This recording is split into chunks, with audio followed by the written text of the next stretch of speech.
tell us about entanglement dynamics. Take it away, Brian. All right, great. Thanks. Nice to see you all out there. Hope you're having a great meeting so far. It looks like quite an exciting set of topics. And yeah, I am going to talk about entanglement dynamics in this set of 4 lectures this week. That, as you can imagine, is a very, very large topic.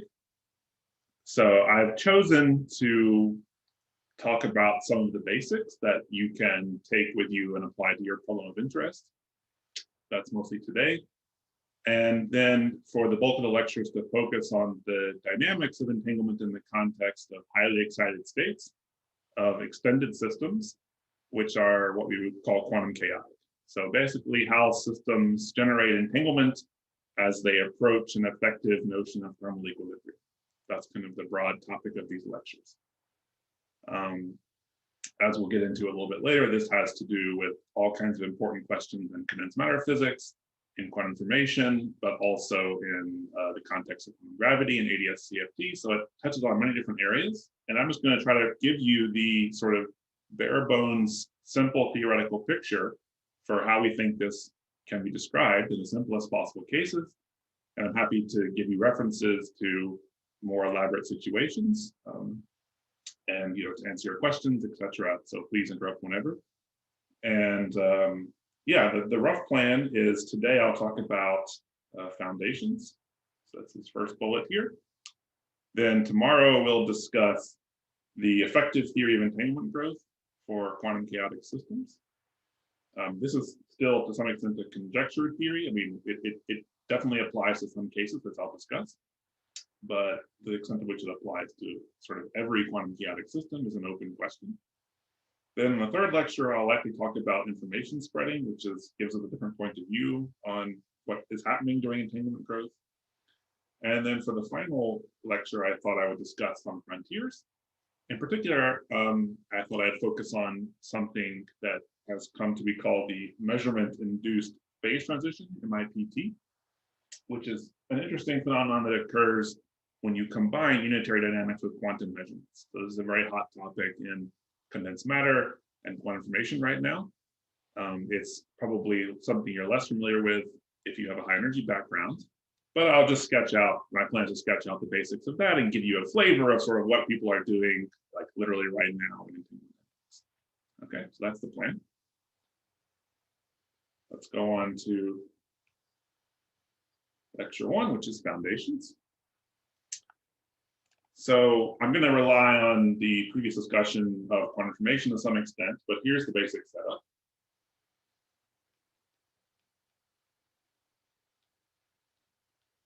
We're going to have a bipartite quantum system.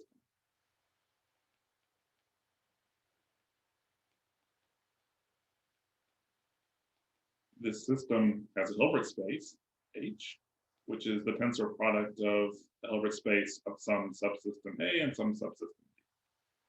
So the dimension here is equal to the dimension of A, which I'll denote D sub little a, times the dimension of B, which I'll denote D sub little b.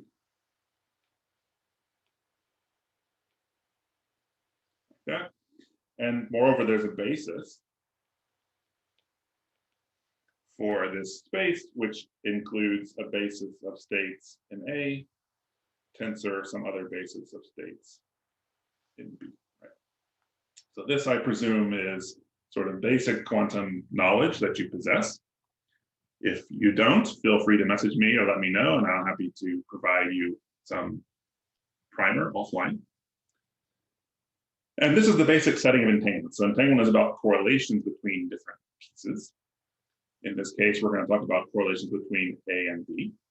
Now, if you have a big quantum system with many parts, this choice of how to break it up into A and B is something that you get to choose. So different choices may be dictated by the physics. For example, A and B may correspond to 2 distant regions that can't exchange quantum information. They can only communicate classically, for example.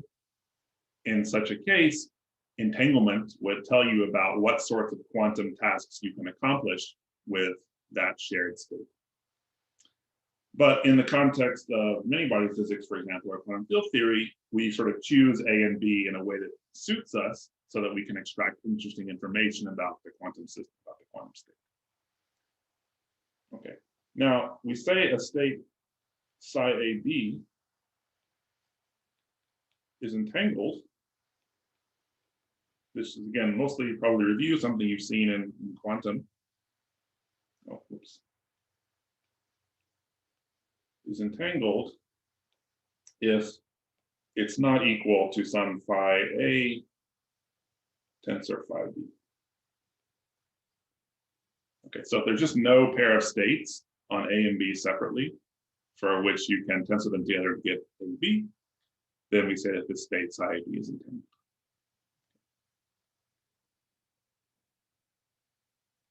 And this is a pretty generic situation. Most pure states are entangled. You can think of that just by counting parameters. The number of parameters that it requires to specify two product states is basically dA complex numbers here, that's the amplitudes, dB complex numbers there. But the product set of numbers are a special structure because they're products of these separate numbers.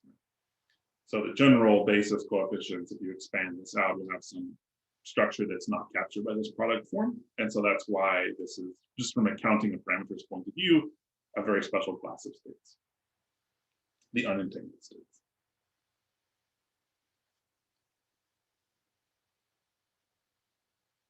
Okay. So as a consequence,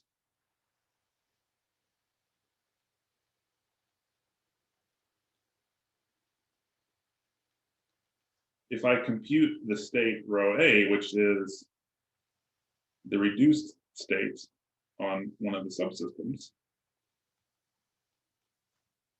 then if psi AB is entangled, this implies that rho A is a mixed state.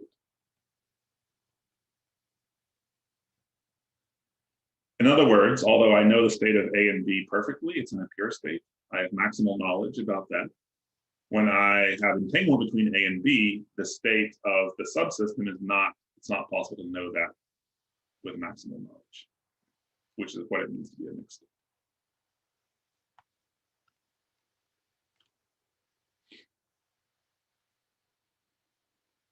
And this is just saying colloquially that A being entangled with B means that the state of A is somehow correlated with B. And so you can't assign independent pure state just to A. You have to know the whole state of the system to really find the purity. Okay. So next I want, and again, if there's questions, just interrupt. Can I ask a question really quickly? Please. So entanglement is quantum correlations, but I know that like a mixed state is like a mixture of classical correlations. So what are the different possible parts of this mix?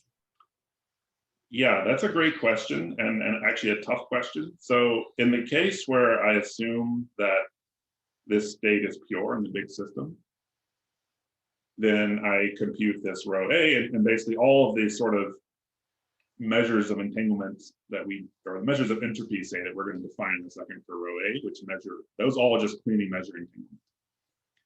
If the initial state, if this psi AB is itself a mixed state, then it's much harder to decide sort of what counts as correlation, classical correlation, and what counts as quantum entanglement. In fact, this is, I would say, essentially an open question. Like, we know examples, but there's not even, for maybe for 2 qubits, there's a more or less complete characterization. But even for, pairs of slightly larger dimensional systems, we just don't know. All right, so there are criteria, which I'll discuss later, for when a state's entangled. But sort of the complete story here is not easy to answer. So it's an important and good question.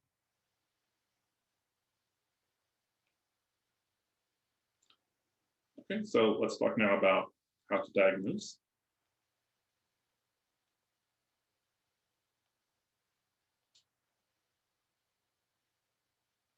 Okay. What we're going to use is something called the Renyi entropy. And the idea here is if rho A is a mixed state, then I should be able to compute some measure of the probabilities in that state, something that tells me about their spread. And that's an entropic like quantity. This Renyi entropy is defined as follows. It involves a number alpha, which can be from 0 to infinity. And the alpha Renyi entropy on a density matrix rho looks like this. There's a prefactor, and there's a log, and I take the trace of the density matrix to the alpha power. So I take my density matrix, I raise it to power alpha, I take the trace of that, then I take the log of that trace, and then I divide by this prefactor.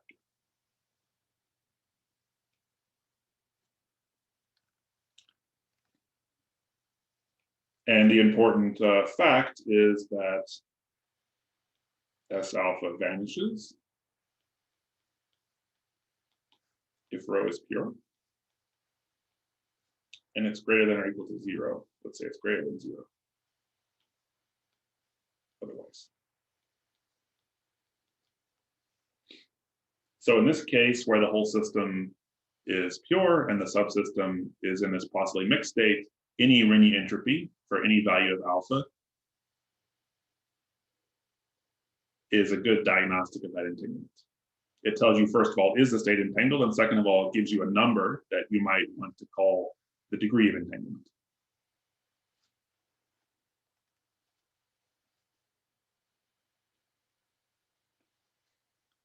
And now there's many identities. One identity which is useful to know. Just a question. Yeah, please. In the previous page, was the if and only if? As in, if we compute the Renyi entropy for some alpha and it's 0, if rho is pure, then does that mean that any alpha will vanish? Yeah, if rho is pure, if it's a rank 1 projector, then it just vanishes. Okay, and we just have to check for one alpha, and that's good enough.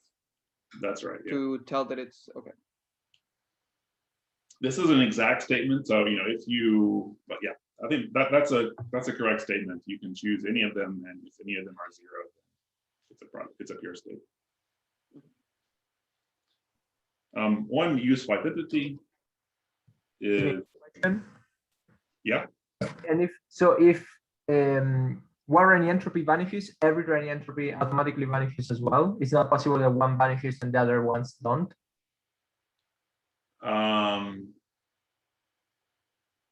Yeah, I think it's not possible. Okay, thanks.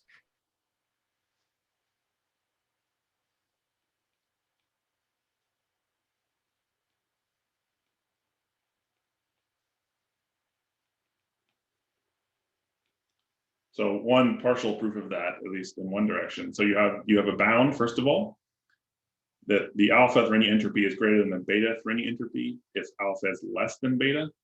So make sure you get this, the relative sign here, right? So for example, S of 0 is greater than or equal to S of 1, which is greater than or equal to S of 2, which is greater than or equal to S of infinity.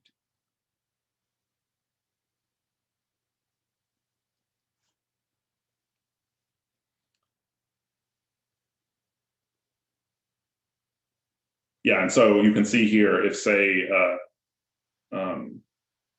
any of the S's of 0, all the higher Renyis are automatically 0 from this identity. And if you go back here, if you know that trace of some higher power is still 1, which is what this tells you, then that's sufficient to tell you that it has to be a pure state. Okay, so there's some special values.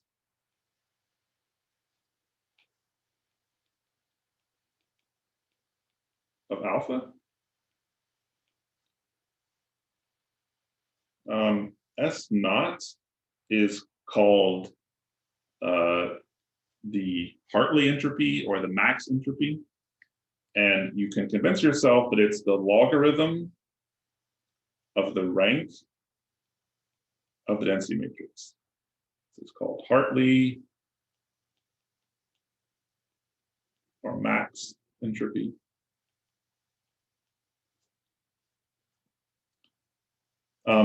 This is a very crude bound. It's just telling you how many non-zero probabilities are there, and each of those contributes a unit amount to this quantity, to the rank, and then you take the log of that. S1 is minus trace rho log rho. This is what you get if you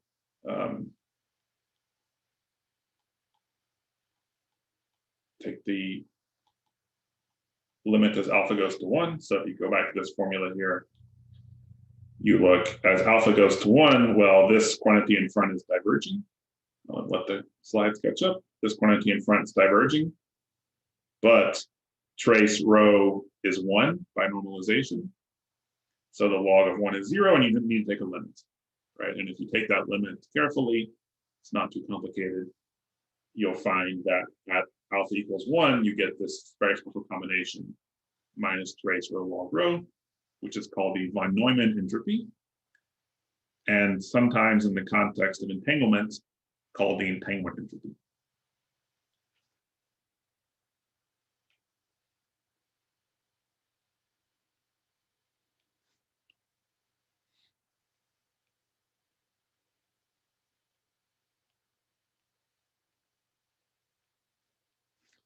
This is the S2 is another important one. It's called the log of the purity. So trace rho squared is the purity, and the log of that is the second Renyi entropy. And then I'll mention one other special case, which is S infinity, which is minus log of the probability of most likely outcome.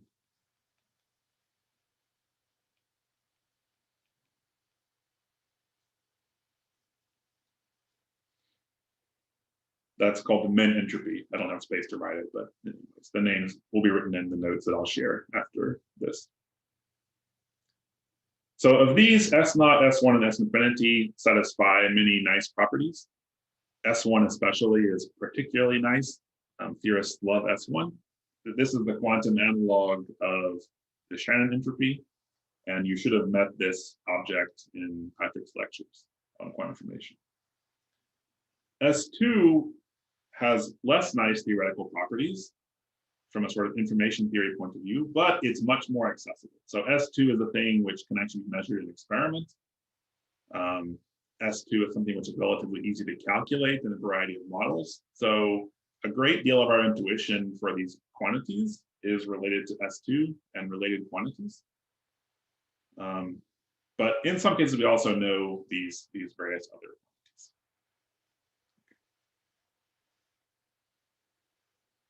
Any questions about those examples? I'll give you some actual calculations of these in a second, but this is where we are now. Right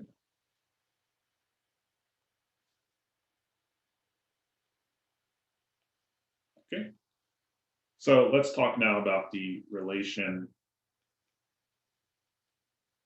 to psi AB.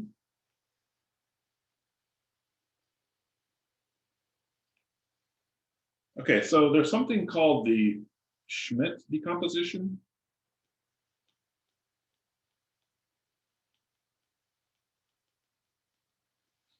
Which says the following thing. So if state is unentangled, then we can write it as a product state.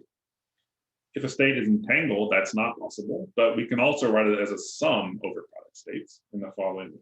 So we can write psi AB is sum over I from 1 to a number I'll call chi, square root pi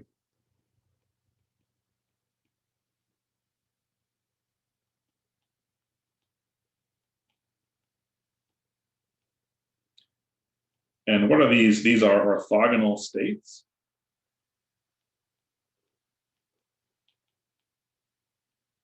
On A and B, we can take them as elements of part of an element of a basis.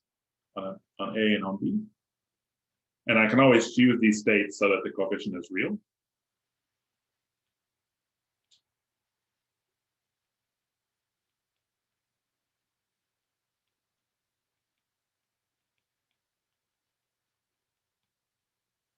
That's something I can do. I just absorb any phase into those states. That's certainly a totally valid thing to do. And this is always possible to do for any pure quantum state on any bipartition. You can always write it in this way. This is just a math fact. You can prove it using singular value decomposition, but just take it from me, it's a fact. Okay. And the consequence for rho A is the following. Rho A can be written as the sum over the same set of things, 1 to chi, of pi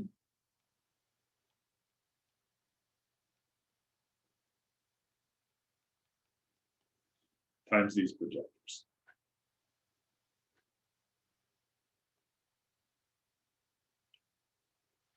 And here the sum, again, from normalization,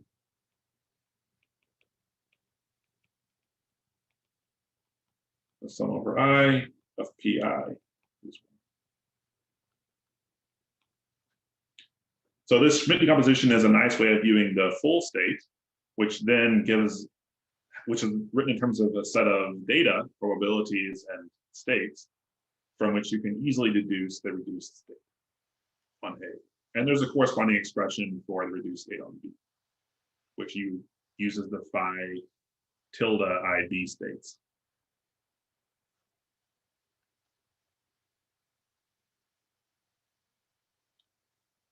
Okay, and let's do it just a calculation. Here's an example calculation using this form. Suppose I want the S naught of this rho A. Right, well, that's going to be equal to 1 over 1 minus 0, the log, sum on I, 1 to chi,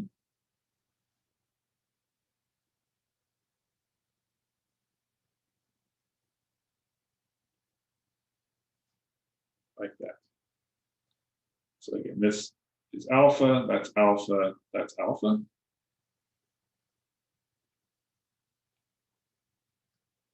And you can see here, well, any number to the 0 is just 1. And so this is just equal to log chi. So chi is just the number, it's just the rank of this matrix, and S naught, the Hartley entropy or max entropy, is the log of chi. And this is the biggest that any of these things can be. Remember, recall that S naught is greater than or equal to S alpha for any alpha.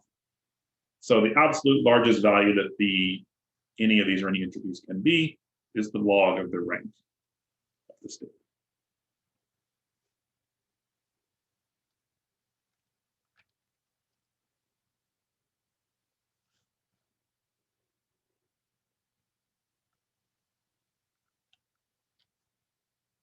Just some notation, these PIs are called, well, really these square roots of PI are the Schmidt values.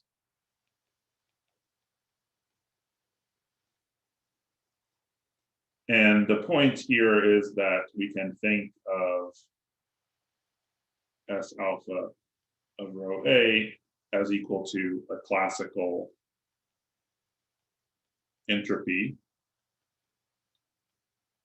of the probability distribution PI. And what are these PIs the probability of? They're the probability that the subsystem is in state by. Can I ask a question? Yeah, please. What's the, I think I missed it. What's the reason why alpha has to be positive or 0? Oh, I'm just saying that that's where I define these quantities for. I see. If you want to define them more generally, that's something that you can do. I mean, in particular, let let me answer your question here.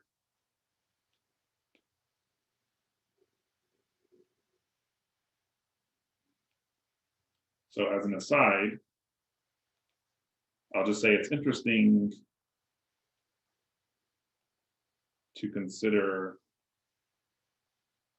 trace rho to the alpha as a function of complex alpha. So basically what I told you so far is we're looking at like on the real axis, but actually it's quite interesting to think of this as a function of complex alpha. It has a nice analytic structure in, say, the half plane specified by the real part of alpha being greater than 0. And that complex structure is actually very helpful.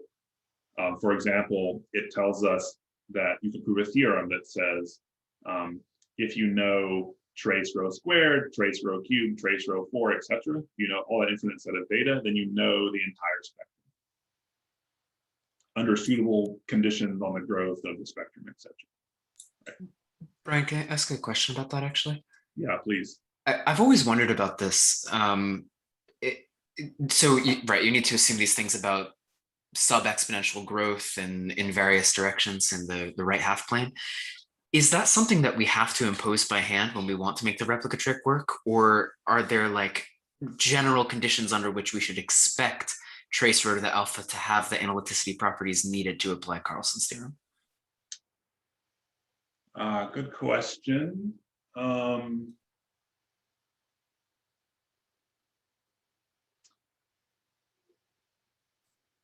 Yeah, let me think about that and try to offer a precise set of conditions. My intuition, my experience is that it's just almost always the case that it would in principle formally work. Mm-hmm. The issue is, actually I'll point out in a second, is that Carlson's theorem really only applies if you know the values exactly. So technically any error in your knowledge can have a disastrous impact on the analytic continuation. So I'll show an example in a second where every Renyi entropy except the first one is like S2, S3, etc. They're all very small, but the S1 is nearly maximally entangled. So somehow you need to know them, but you actually need to know them very precisely, which is something that if you have some experience with analytic functions won't surprise you. But yeah, the conditions for Carlson's theorem, I think, are pretty mild. I guess this is just a polynomial, basically. Yeah. And if it's a finite dimensional system, then it's just trivial. And even an infinite dimension, like the growth at infinity is not a problem because it actually is a decreasing function. And in the complex, like in the imaginary axis, you need some growth condition there, but it actually doesn't grow. So I think it's pretty general. cool, But let's come back to that later. Just as an example of this kind of thing, suppose your state rho is a thermal state, like this. Then rho to the alpha, if say alpha were u plus iv, this would be e to the minus beta uh minus I beta vh. So this is like actually some real-time evolution because you have an imaginary part there. So knowing this is a function of complex alpha can tell you about the spectrum, but also about time evolution with the log of rho, which is an interesting quantity.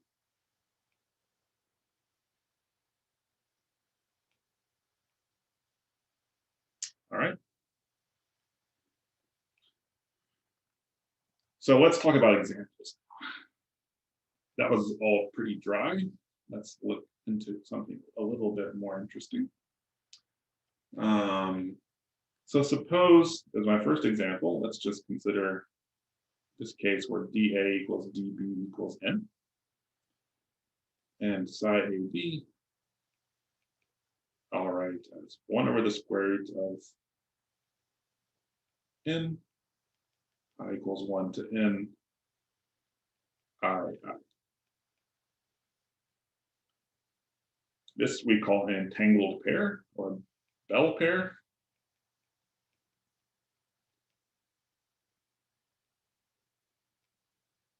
It's actually maximally entangled.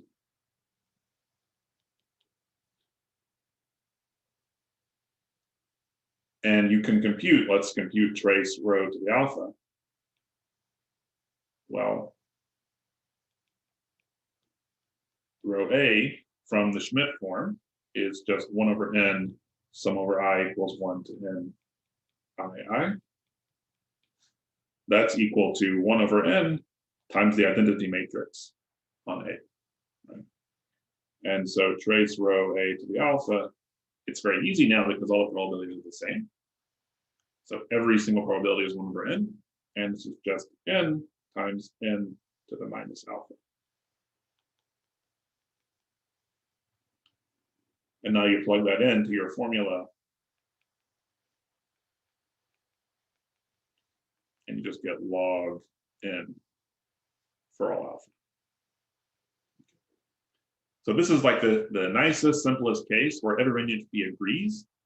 And it's because you have a probability distribution which is sort of maximally ignorant about the state of the subsystem. So the simplest place you ever encounter this in your life is probably the singlet state when considering angular dimensional addition of 2 spinets.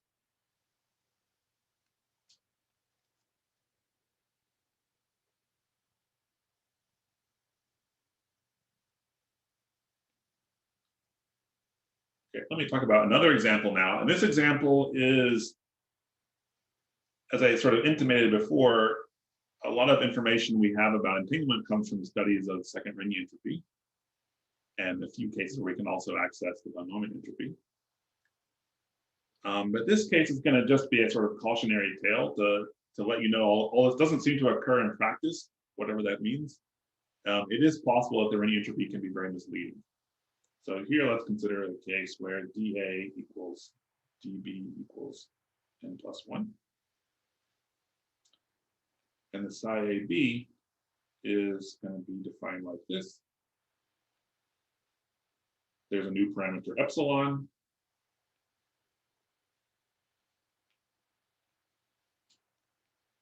I have 1 over n, sum over I, 1 to n. So that's the same bell pair on the first n degrees of freedom. And then I'm going to add to this a square root of epsilon, n plus 1, n plus 1.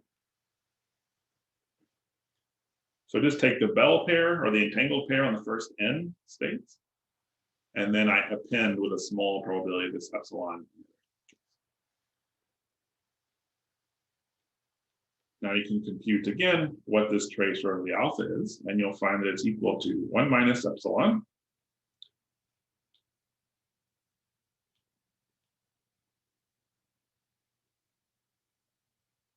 n to the 1 minus alpha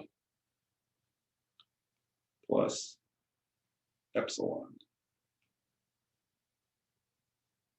to the alpha.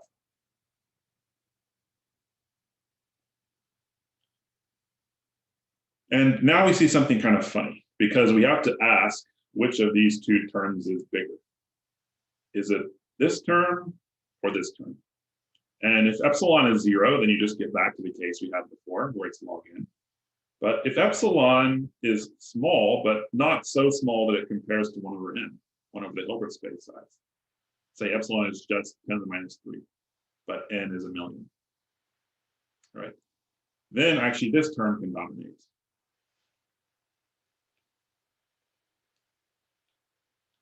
We have if second term dominates,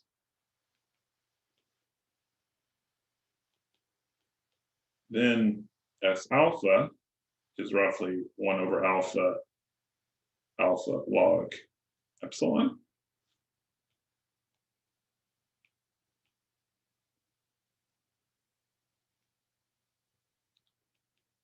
Plus order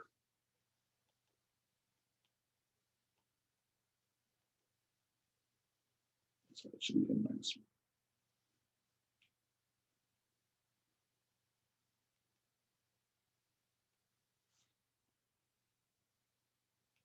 So this is sort of a little bit weird, because what you can arrange is for this to be a very small correction.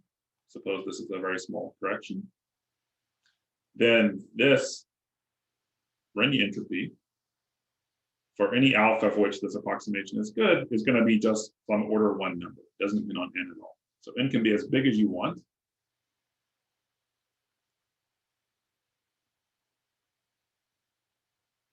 But this higher Renyi entropies are all just fixed numbers independent of n.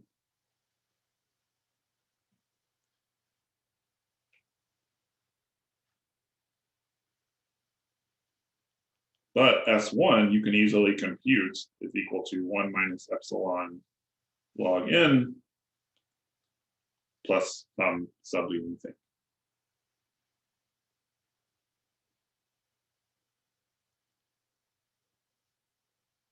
So there's nothing wrong here, and it's true if you know all the Renyi entropies exactly, you can still, via this analyticity that we discussed previously, figure out what S1 is. There's no inconsistency, but it just means that you need to know them very precisely in principle.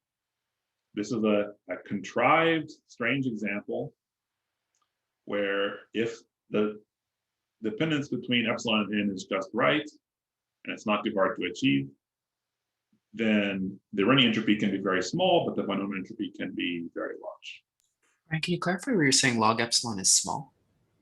So epsilon is like 1/10. Log epsilon can be huge. If I mean, it's log 10. I wouldn't call that huge. Wait, sorry, but epsilon. I see. Okay, sure. Okay, can I ask a question? Yeah, please. This S1, if you put alpha is equal to 1 in your first formula, isn't it trace of, I mean, S1 becomes log of 1, that is 0? Yeah, so the key thing is that this is, you can think of this as the limit, as alpha goes to 1 of 1 minus alpha. Okay, I see. This is Right, the so correction indeed, to say, alpha is equal to. This is 1, so that's 0, but this is divergent. So you need to take the ratio. I see. So just somehow it doesn't really occur in practice, as far as I know. But in principle, if you're computing these in some approximate way in your favorite theory, or your favorite situation, it's possible, we can't rule out unconditionally that S2 can give you a very misleading estimate of S1, for example. Like not just off by a factor, but scaling differently with the Hilbert space effects. And this is a repeated theme in this business. Like S1, the von Neumann entropy satisfies many, many nice properties, many inequalities, strong productivity. You may have heard of these things, etc. S2 and S3 don't have any of these properties essentially in the generic case. Brian, can I just ask, so how does that chime with this measurability of S2 being more easily measurable?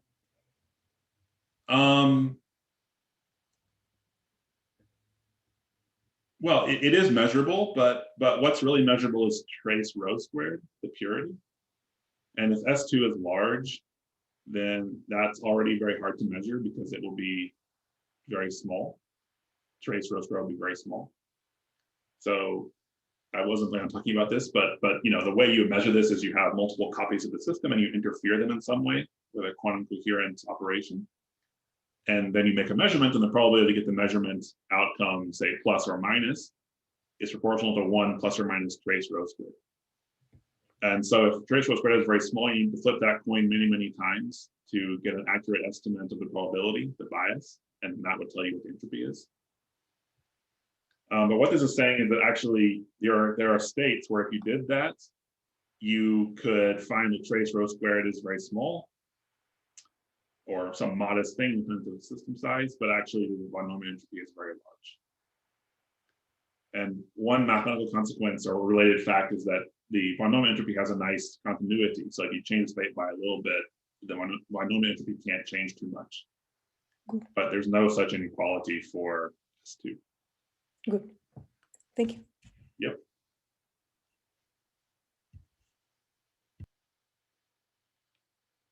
Okay, let me give you one more example. So now let me have a Hamiltonian H for this example. And let me consider this Hamiltonian to have a set of energy eigenstates, En, and energy eigenvalues, En. And I'm going to consider two copies of this. So I'm going to consider a quantum state, psi AB, which is called the TFD, stands for thermo field double, some old nomenclature, which is defined as follows. You sum over all the energy levels of the square root of the Boltzmann distribution times En on A and En on B. What is this state? Again, it's called thermofield double state. It plays a special role in many contexts because if you compute rho A based on this state, you'll find that it's e to the minus beta HA over Z. So it's thermal.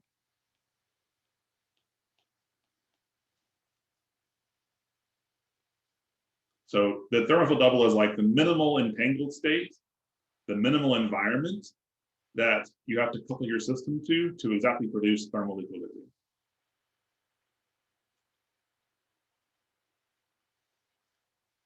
And here, this V, which depends on beta, is trace e to the minus beta. Here HA means what? H is just any Hamiltonian. Just pick a Hamiltonian, whatever your favorite Hamiltonian. And the trace B. Whatever you want. And I just take that data and I construct this quantum state on two copies of the system. Okay. You can always do this, just given this Hamiltonian data. And this is just a generic construction of an entangled state between two copies that when you trace out one half of the system, one of the copies, you get exactly thermal equilibrium.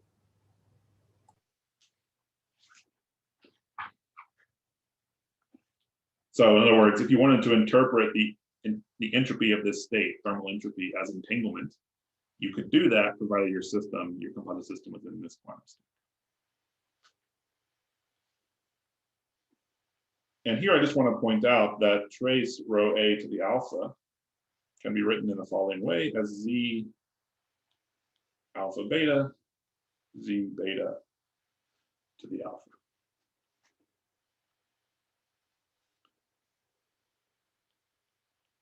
And this quantity, well, I'll say, can have funny dependence on beta. What is Z? Z is a partition function, so it's basically equal to the exponential of the free energy. That means that the system is undergoing a thermal phase transition at some temperature, then this Z will be a singular function at that temperature, right? Depending on the first order transition, second order transition, etc. So this is calling in your statmic knowledge. And what you see here is that if, say, you're interested in trace rho squared, the Renyi entropy, that involves both Z at beta, but also Z at 2 beta. 2 beta is a cooler temperature. And so that means you take the thermal equilibrium state at some hot temperature, T hot, and the Renyi entropy knows about the equilibrium properties at a cooler temperature, T hot over 2.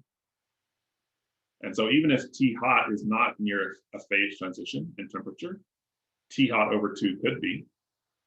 And so what you see is that actually this quantity, this Renyi entropy, knows about the physics of equilibrium at different temperatures, at cooler temperatures, right? In particular, it can have singularities as a function of temperature where the actual density matrix or actual observables that you would measure in the lab don't have singularities. So this Renyi entropy is really, it's a very fine-grained property of the quantum state. It's not something you can access easily from measurements on one copy or incoherent measurements on many copies. It's really a very fine-grained thing. Nevertheless, it's computable and it's accessible, and so we spend a lot of time thinking about it. Even though I would say as theorists, or as a theorist, we would very much like to be able to compute the von Neumann entropy directly.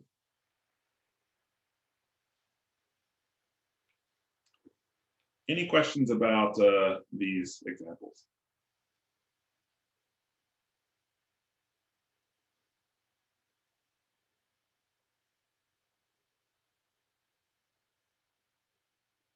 Okay.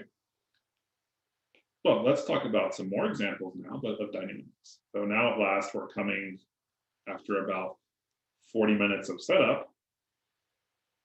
We're coming to our first look at the actual structure of the actual phenomenon of interest here.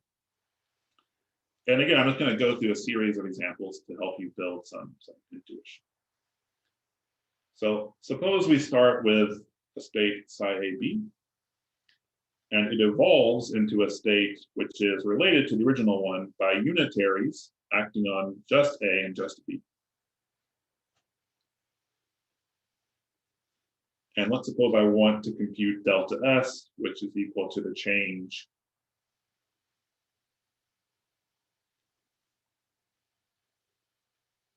in entropy of A.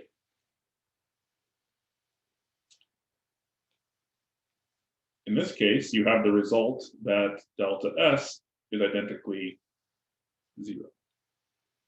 In other words, the entropy is invariant under unitary rotations of A and B separately.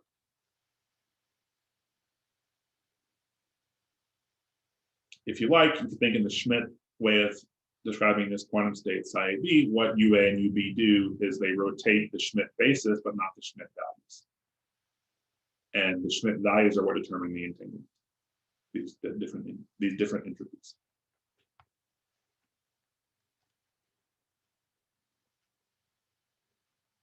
Okay. Now another example is the following. Suppose we take psi AB and we evolve it with a general unitary which couples the two of them. In this case, what is delta S? Well, of course, it depends on the unitary. And so what I can give you is a bound.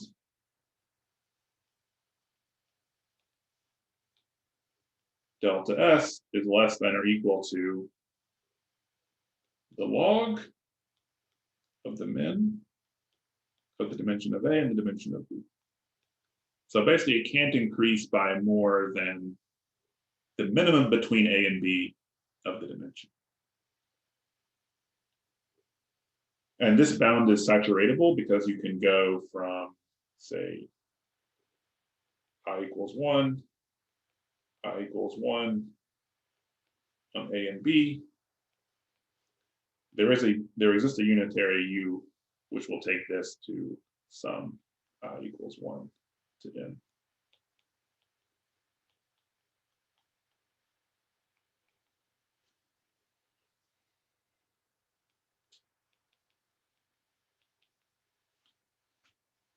And it's not hard to make this sort of unitary. Can I ask a question?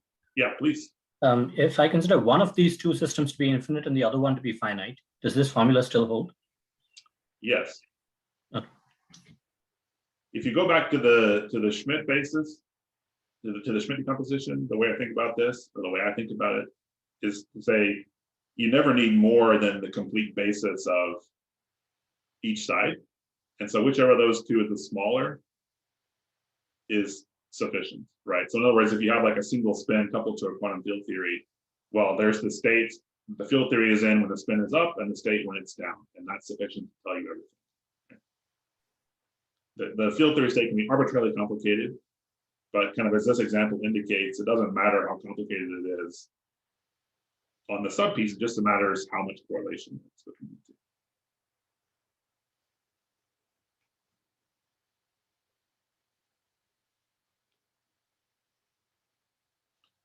Okay, now let's do a slightly harder case. This is what's called ancilla-assisted dynamics. And now the idea is the following. I have a little auxiliary space, little a space, big A, a space, big B, and an auxiliary space, little b. And I have a quantum state on all these things. but it evolves by a unitary acting just on AB.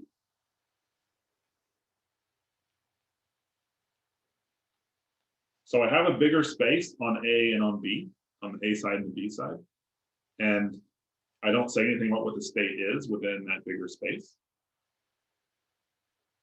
And I want to know what is the change delta S of A.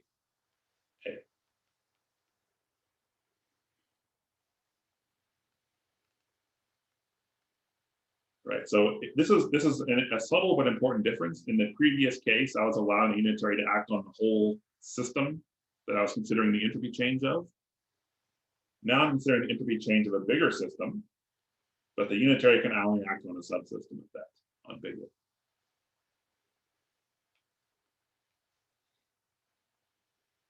And this is not clear. Like, is it just the same as before? Is it just that the bound, say, is never more than log of dimension of A or dimension of B? Or could the dimension of little a come into it in some way? Can little a affect even though it doesn't act on little a? And it turns out that you have the following bounds, which one can actually prove relatively easily using some entropy inequalities, that this delta S A is less than or equal to 2 times the log of the min of dA dB. So there's this factor of 2. And let me show you a cartoon for how this works. Suppose A and A are in an entangled pair, and B are in an entangled pair. So dA equals d big A equals d big B equals d little b equals n. And this indicates the maximally entangled state. So little a and big A are in maximally entangled state, little b and big B are in maximally entangled state. And now what I want to do is apply a swap on A and B. So it just exchanges those two states. That's a one unitary operation you can do. You can just exchange two systems. What does the picture look like afterwards? Well, now it looks like this.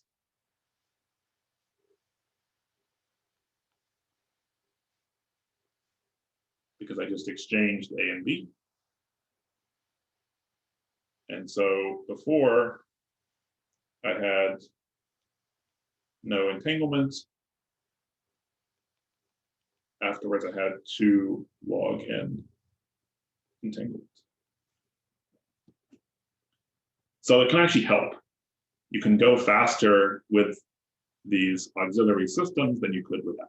You can generate more entanglement. But this turns out to be the upper bound. You can never do better than this. And again, you can saturate. So the bound has no dependence on little a. Like, should we expect that to be the case? Or? It's true, it does not depend on little a. And I would say a priori, you should not expect that to be the case necessarily. Like if you just encounter this problem in the wild, I wouldn't necessarily have a strong prior. But this turns out to be the situation. And let me just say, like, the way you can, this is an aside, the proof of bound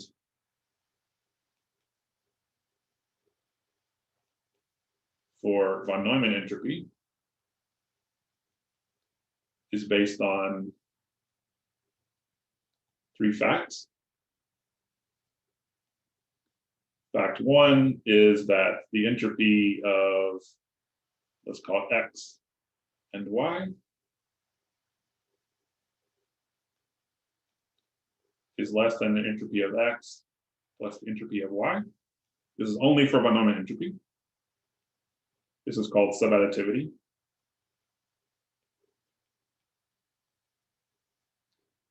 You also have this, xy is bigger than or equal to the difference. And then 3, you need the unitary invariance. So you can consider something like S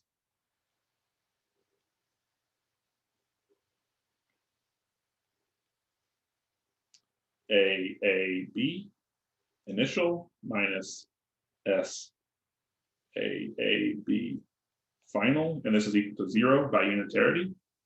And then you need to apply these first two rules in a clever way.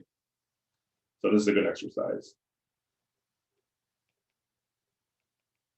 Try to prove the bound.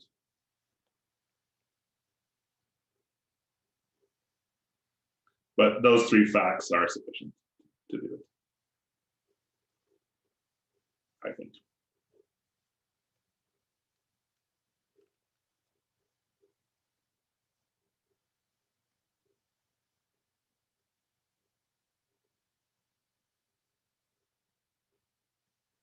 All righty, let me give you one final example, which is Hamiltonian dynamics.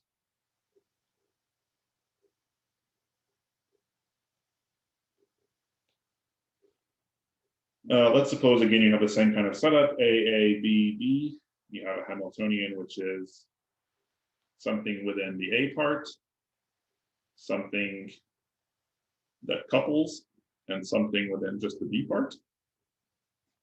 Then we have a result called the small incremental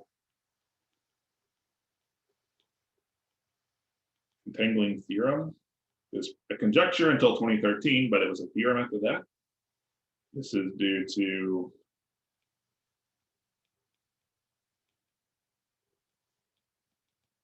again, if you look on my page on the wiki, I have the actual archive link, so you don't necessarily need to copy this down, but it's there. And it says the following: dSA dt is less than or equal to some universal number C times a suitable norm of the coupling term times the log of the min of dA and dB. So we have our familiar cast of characters. We have some constant here. We have log of the dimension. And then this norm is called the operator norm. And it's just a measure of how big the Hamiltonian is, right? Because obviously if I take a Hamiltonian and I double it, then I double the generation of entanglements. I just double the rate. So how big the Hamiltonian is, it has to come into it somehow. And this is how it comes into it. But you'll see again, it does not depend on the dimension of A and of little a and on little b. And so what was hard in 2013, what they accomplished in this paper, it was known this was true when you don't have the little a and a little b. And what they were able to do is show that in the case where you do have a little a and little b, then this still holds. Okay, so that was kind of the advent there. And again, it's only true for alpha equals 1, which is the binomial entropy. And you can extend it to multiple terms via Trotter composition. Don't worry about the details of that. Just if you have a sum of different couplings, then you can go term by term and down.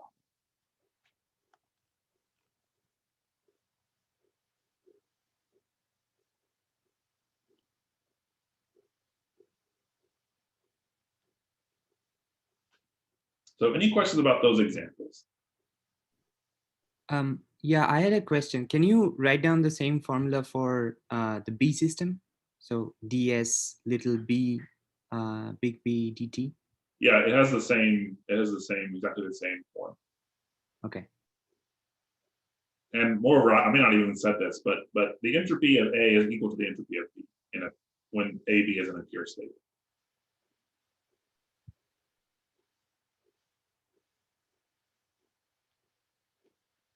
This is like, there's like a zillion factoids about entanglement, about these entropies that, I don't want to just bore you by listing a million facts. But this is an important one, so let me just mention it. Sorry, can I ask a question? Yeah. So I have a question about the theorem you mentioned in the previous slide. Do we have any bounds on the universal constant C in the theorem? Yes, we do. It's just a number. It's like it's less than 4 or something. Oh, so we know what number it is. Yeah, we know a bound on it, and I can't remember what the current state of the art is in terms of the best possible bound, but for most purposes, just the fact that it's a number independent of H and dA and dB is sufficient. Thank you. One thing I will comment on here is that you'll note that this does not depend on the state at all. I didn't assume anything about the quantum state. So you might hope that if you have some information about the state, you can get a tighter bound.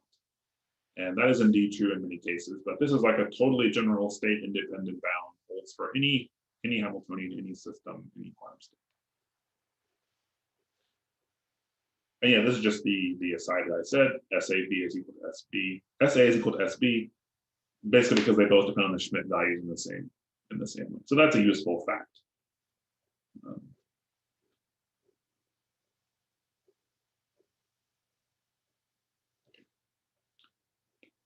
So now let's talk about the actual phenomenon. Okay.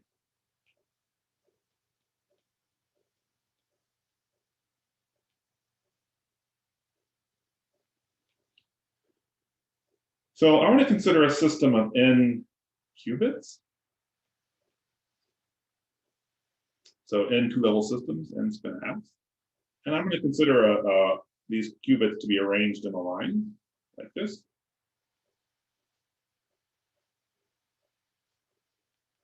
There can be a lot of them. And the Hamiltonian, I'm going to take a Hamiltonian for some dynamics, is going to consist of a couple of terms. The first term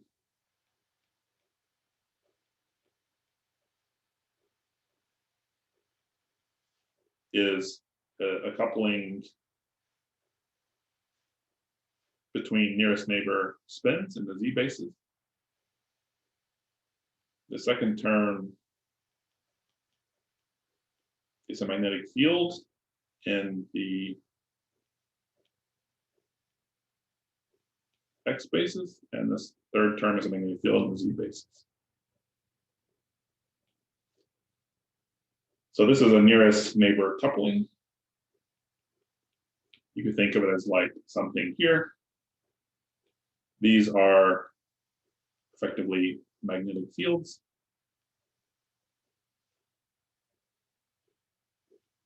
Which point in some direction.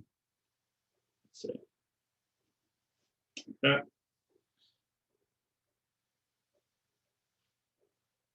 Sigma R alpha is equal to the Pauli matrix for qubit slash spin R. And so I'm using sort of magnetic language here, which comes from my condensed matter background, but this is just a way to interpret it. It's a perfectly well-defined Hamiltonian, which couples these different degrees of freedom, in which this term represents a coupling that favors neighboring spins to align the Z bases, but doesn't care what direction. This term wants the spins to align the Z basis along the field HZ, and this term wants them to align along the field HX. And because the X term here doesn't commute with the Z term and this Z term, this is a non-trivial quantum mechanical Hamiltonian, and it generates some non-trivial dynamics.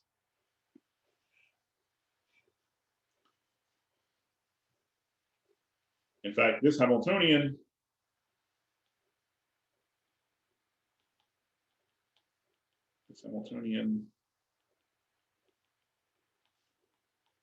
for generic JHX HZ is what we would call quantum chaotic. And all the interesting mysteries of quantum chaos is a lecture for another day. But for our purposes here, what this will mean is this Hamiltonian, among other things, if you start out in some out of equilibrium state, will effectively approach thermal equilibrium. Right, so it can serve as its own heat bath, even though it's not coupled to any external world.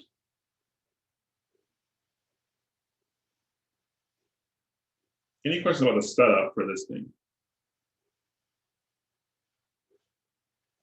Many of you may never have seen a spin Hamiltonian on a chain before. It's called a spin chain, but it's I think not too complicated. If you have n qubits, a 2 to the n dimensional vector space, and you have a series of terms that couple neighbors and have one sections. I have a question. Please. So these couplings, are they random variables? Nope, just the fixed number. Okay. We could make them random, and that's interesting. And I'll actually supply, I'm going to show you a figure in a second of the entanglement. I'll actually supply some code if you want in MATLAB to generate that yourself. You can mess around with, or you can try to mock it up in some other language. But yeah, it doesn't, it's not random here. Okay, thank you. Are we restricting to j greater than 0 for the ferromagnetic interaction? Yeah.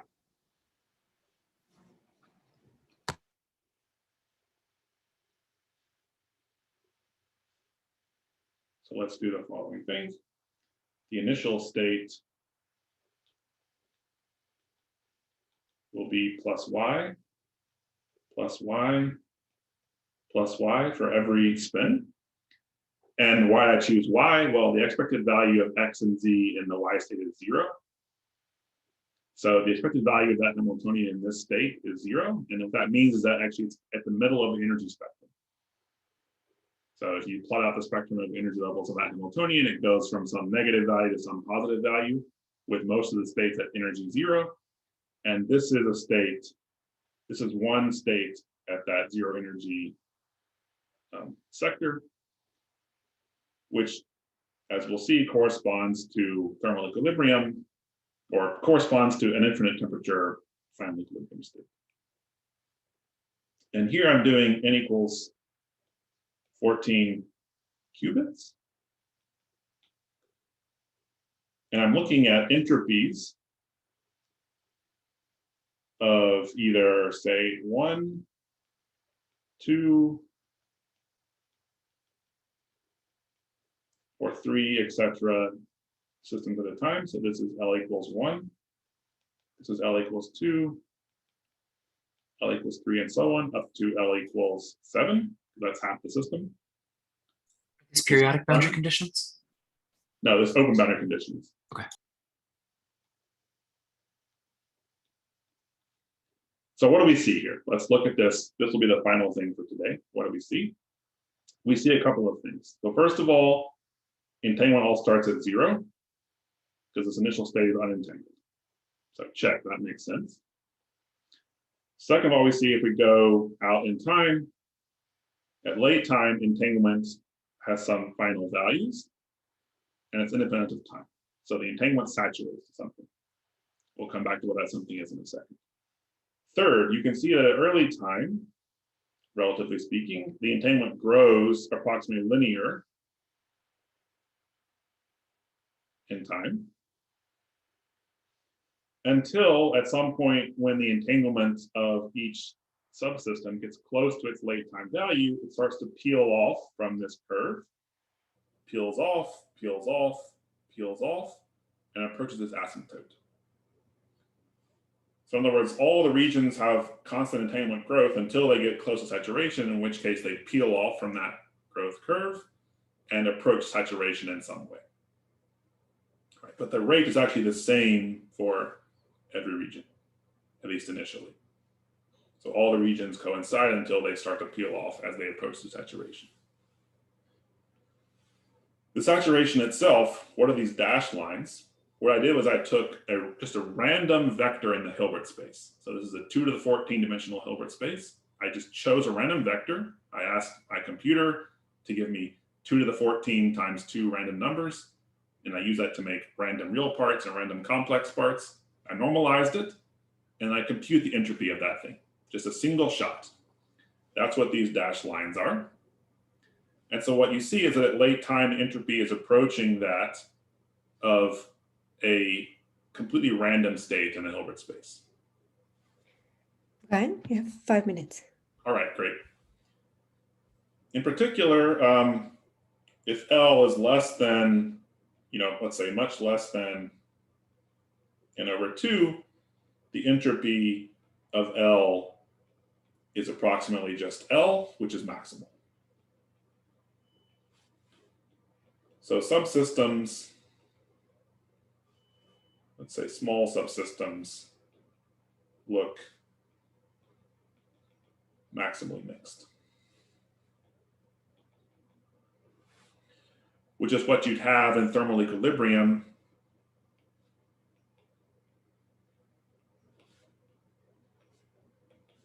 at infinite temperature.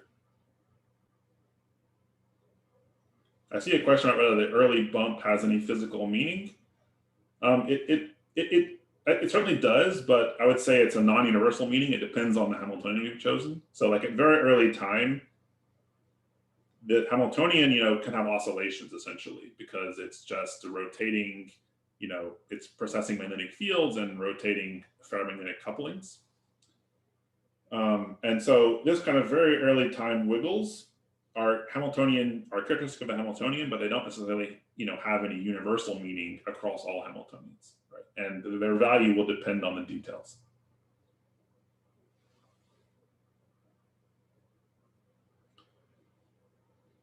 So to summarize, what we see here is we have this chaotic system. It starts in a product state. It evolves at very long time so that it looks like it's an equilibrium. That's one essence of quantum chaos. That's part of the reason why we call this a quantum chaotic Hamiltonian.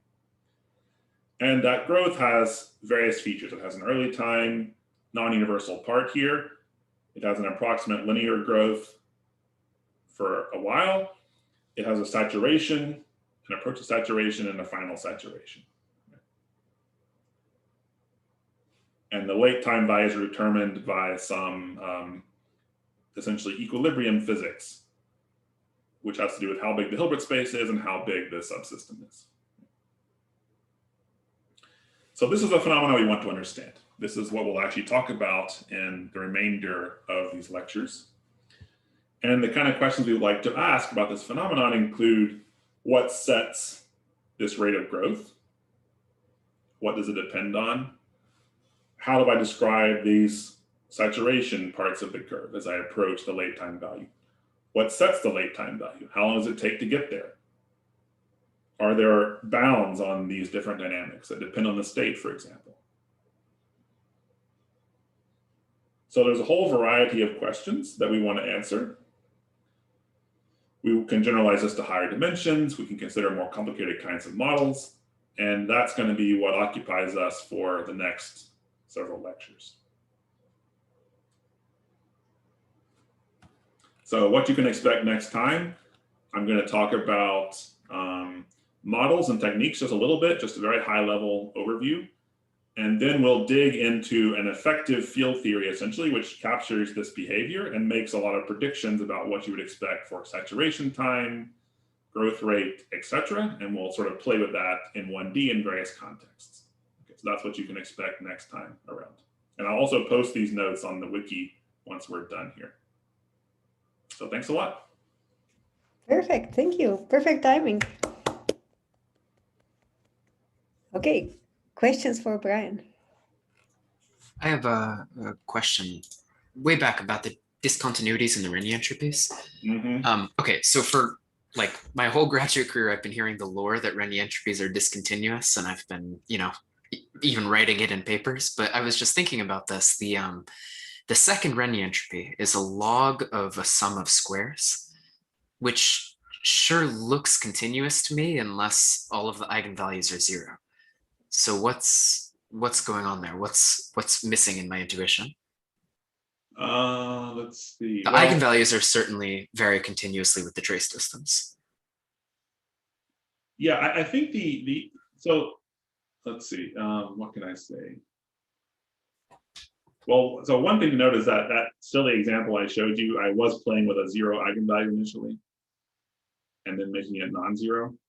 I don't think that's really the source of it. Yeah, that would make sense for me if you were looking at a non-integer Renyi entropy, because then you'd end up with, weird square root factors or things like that.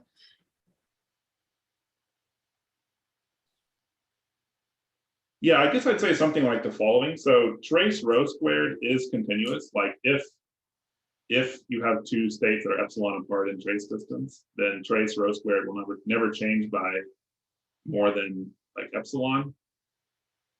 But part of the issue is that both of them can be very small. And so it's actually kind of a weak bound. And somehow what you're seeing here is that, or what you're seeing in that case is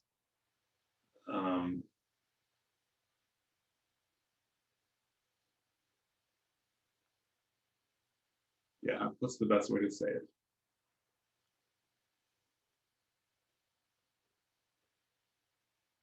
It sort of sounds like we're seeing. There is a Lipschitz constant, but it's just very bad. Yeah. Okay.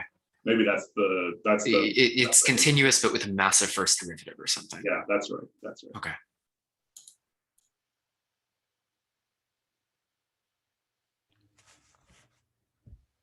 Other questions?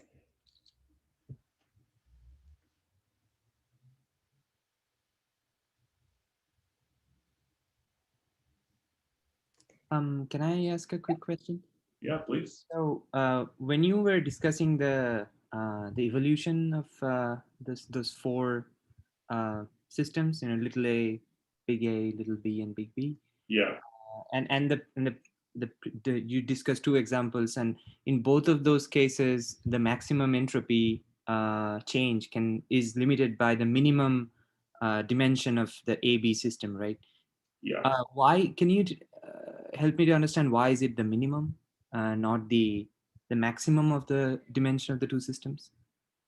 So yeah, great question. So yeah, this has to do with, like, if you go back to the Schmidt decomposition, say, you never need more than the smaller number, like the smaller dimension, right? If we go to our field theory example, like you have a spin entangled with a field theory state, right? With the whole rest of the universe. You just have the amplitude for the spin to be up and the universe to be in some state, plus the amplitude for the spin to be down and the universe to be in some other state, right?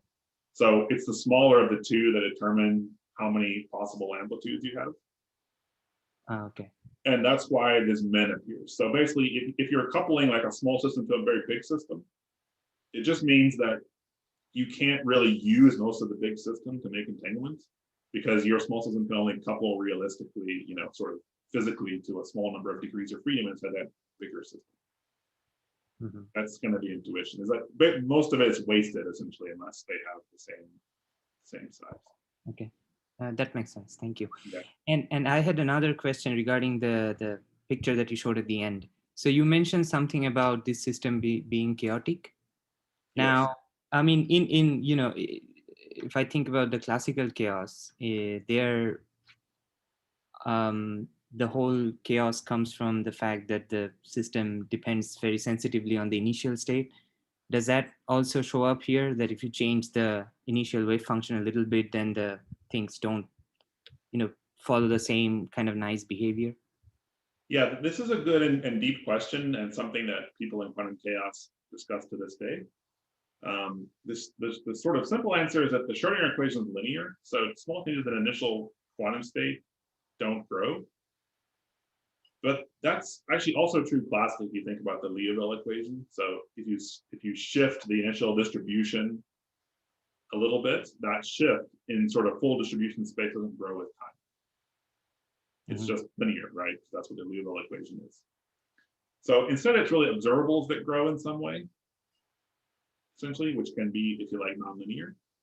And so for some quantum systems, there is a notion of exponential growth analogous to the classical case. For this spin chain, as far as you know, there's no such notion. So we need to look somewhere else to define what we mean by quantum chaos.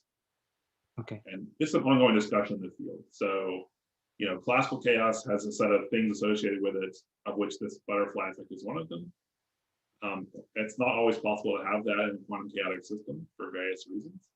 But there are sort of related set of phenomena. For example, one common characterization is that a system is chaotic if you look at the energy eigenvalues, and if they look like those in a certain precise sense of a random matrix.